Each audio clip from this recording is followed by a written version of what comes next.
Naranasan mo ba na sa harap mo, sweet at supportive, laging may ngiti, laging may papuri, para sila yung kakampi mo sa lahat laban? Kapag kasama mo sila, baka ligtas ka.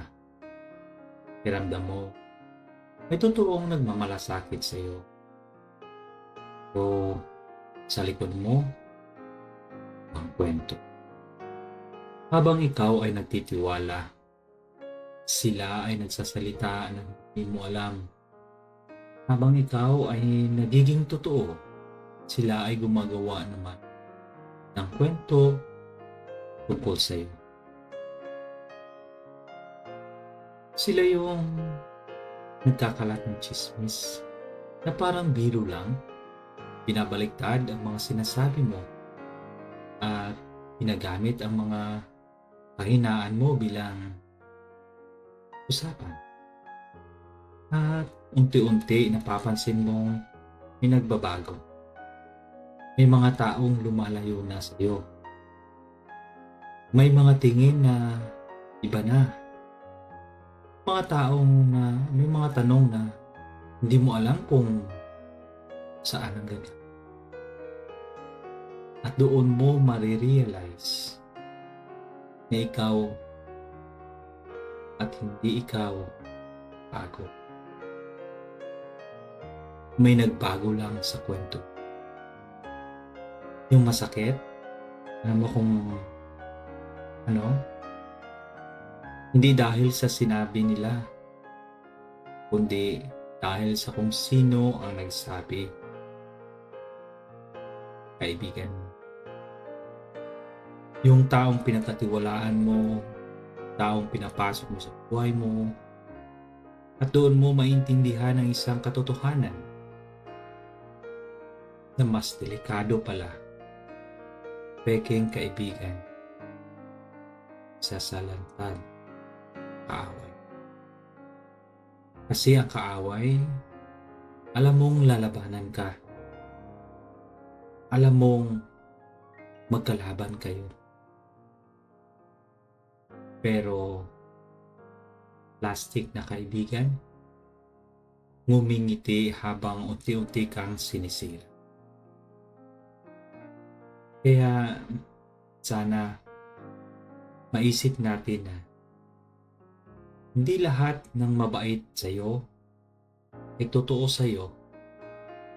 May mga taong magaling lang magpakita ng kabutihan pero ibig sabihin nun, mabait ang intensyon nila. Mabuti sila sa'yo. Huwag ibigay ang buong tiwala agad-agad. Dahil ang tiwala ay pinapatunayan. Basta bigay. Hindi lahat deserve malaman ang buong kwento ng buhay mo. Obserbahan mo kung paano sila magsalita tungkol sa iba. Mo kung bakit? Kasi kung kaya nilang sirain ang iba sa harap mo, malamang kaya rin nilang gawin iyon sa kapag wala ka. Kung paano nila tratuhin ang iba, ganun din ang gagawin. Kaya, learn to set boundaries. Hindi porket kaibigan mo, may access na sila sa lahat ng aspeto ng buhay mo. You should protect your peace, your name, and your story. Piliin ang quality kaysa quantity. Hindi naman kasi padamihan ang labanan, kundi katotohanan. Mas okay ang kakaunting kaibigan na totoo kaysa maraming kasama na hindi mo naman pagkatiwalaan. Huwag kang matakot lumayo kasi minsan ang paglayo ay hindi pagiging masama, kundi pagiging talino. Kasi hindi lahat ng iiwan mo ay kawalan. May iba na kailangan mong bitawan sa sarili.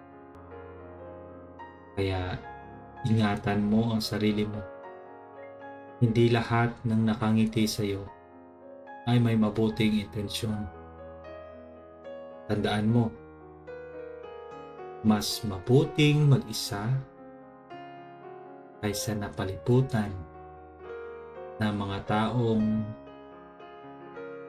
hindi naman totoo.